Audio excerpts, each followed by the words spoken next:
I've been talking so much about the Frank Reich firing over the last 48 hours. My voice is that's what I'm blaming it on. I mean, okay. Everyone else is blaming Frank Reich. Why can't I get involved? I mean, it's only Tuesday. We haven't even gotten through this show yet. That's true.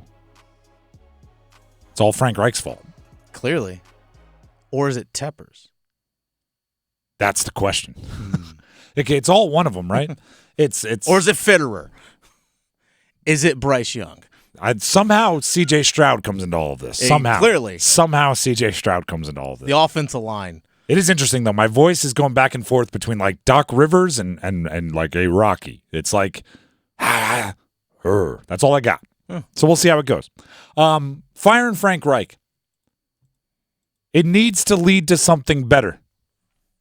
Right? That's the only reason you fire somebody, if it leads to something better. And now, too, right? You could have waited till the offseason. To fire him mid-season, you'd think there's some kind of improvement that can happen now.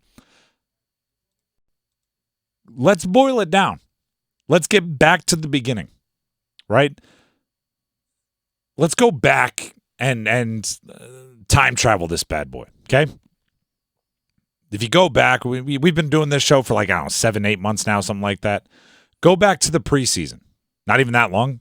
Dennis is shaking his head no. No, it's mid-July. Well, time flies when you're hosting radio. Go back to the preseason of the NFL. And how many times did I say into this very microphone, this season is all about one thing, Bryce Young. Right? I may have even said, I don't care how much you win, as long as Bryce Young is making strides to be your franchise quarterback. Now, they're testing me on this one, right? 1 in 10, it's like, all right, well, you could have won a couple more, but it's all about Bryce Young. And Chris Tabor took over, right? The new interim head coach took over, and he made one move that I absolutely love. Now, to be clear, I don't love firing people, so I'm not like, hey, they're gone. I love it. But I love streamlining the offense. I love limiting the number of voices in Bryce Young's head. I love taking a couple cooks out of the kitchen. This is actually probably the best time on the entire calendar to use the cooks in the kitchen analogy.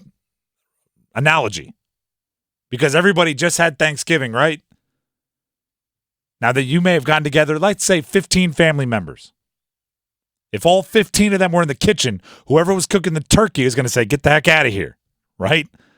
If they start looking at it going, ooh, don't you think you should baste it a little bit more? Whoever was cooking the turkey would have said, get the heck out of here. Well, the Panthers, Chris Tabor took over, and he looked at the kitchen, and he said, y'all need to get the heck out of here. And I like that move. Deuce Staley, and again, it's not the people, and I don't like seeing them get fired. I don't have anything against Deuce Staley. I don't have anything against Josh McCown. I don't have anything against Frank Reich. What I have something against is the idea that a quarterback can process what 6 or 7 different people want from them and execute it on the field. And that's what it felt like from the very beginning with the Panthers. So moving on from Reich, that was a David Tepper decision. Moving on from Staley and McCown, the running backs coach / assistant head coach, and the quarterbacks coach, that was a Chris Tabor decision. And I think it was made with the idea that Bryce Young needs to talk to one person. That's Thomas Brown. Thomas Brown needs to talk to one person for his advice.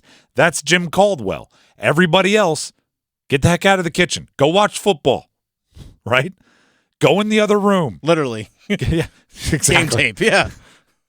I was going to say, get yourself a drink and go in the other room and watch football. Maybe the only analogy would be don't get the drink. Get a Gatorade. Go watch football.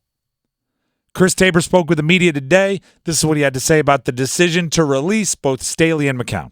I made those decisions, and as I mentioned earlier in my opening statement, coaching is about relationships, and I respect both those coaches as people and coaches, and I'm going to keep our talks in-house, and anything that we do, we're always trying to continue to improve our team. More on what Chris Tabor hopes to see from the offense, including what Thomas Brown and Jim Caldwell can now do. Well, I'm going to let them work. And my job is to help facilitate game management and work from there. But collectively, the offensive staff, they're up there right now, and their game plan, they're all working together. So it's a unified group working towards one common goal. You know, I find it interesting. Chris Tabor is a special teams coordinator. And I saw at least one Twitter joke, which is, take it for what it is. It's a Twitter joke. But a Panthers fan was like, great, we promoted the special teams coordinator. We're going to be kicking field goals on second down, onside kicking every time, and running double reverses on every punt return, right? I mean, why not? At this point. But I also think sometimes the special teams coordinators have a very good big picture of the team view, right? Because they're just sitting there observing the offense and the defense, but they don't get defensive, right? Ironically. Right, the special teams coordinator doesn't get defensive, but what I mean by that is, you can look at both sides objectively without thinking you're insulting yourself. Like if Evero was promoted to interim head coach, he might be a little contentious about doing, tweaking things to the defense because he's like, no, I've been doing a good job. Tabor looked at the offense and he said what we said. Too many cooks. He looked at the offense and he said what we said. Bryce Young needs to hear just Thomas Brown. Now, you could either ask Josh McCown and Deuce Staley to pipe down and stop being such dominant forces, but guess what? Deuce Staley's one of the best running backs in NFL history. Josh McCown was a quarterback. You have to be a certain type of person to be a NFL quarterback, certain gravitas and commanding the room. That's might not, pipe down might just not be in their arsenal. So you just had to remove him from the situation. It could end up really helping Bryce Young. And I know a lot of people will, when they assume for head coaches, they look offensive coordinator, defensive coordinator, but who actually interacts with the players the most outside of the head coach and the strength coach? It's the special teams coordinator because they have to deal with players on both sides of the ball and at all different positions. You're working with defensive backs, linebackers, backup running backs, receivers, linemen. You work with so many more players than just a coordinator does, so it makes sense that he has a connection with guys on both sides of the ball. And two more things when it comes to special teams coordinators. One, John Harbaugh was a special teams guy. Yeah. John Harbaugh is one of the best coaches in the NFL. Mm-hmm. I think Bill Cowher is a special teams guy. True. Yeah. Bill Belichick. If you want to get, I know Bill Belichick's a defensive wizard. Don't get me wrong, but if you ever want to get him really chatty, right? Because he doesn't answer any questions. Ask him about long snapping. Ask him about the old days of wedge busting. The guy's got special teams opinions. But also this: what are the if you're going head coach CEO, right? Not like the Sean McVay or the Kyle Shanahan, who's an offensive coordinator that is also the head coach. What are the most difficult decisions a coach has to make on game day? Fourth down. Do you go for it or do you punt or do you kick? Timeouts. Do we need a timeout for the field goal kicker? How much time do we need to get the field goal unit out there?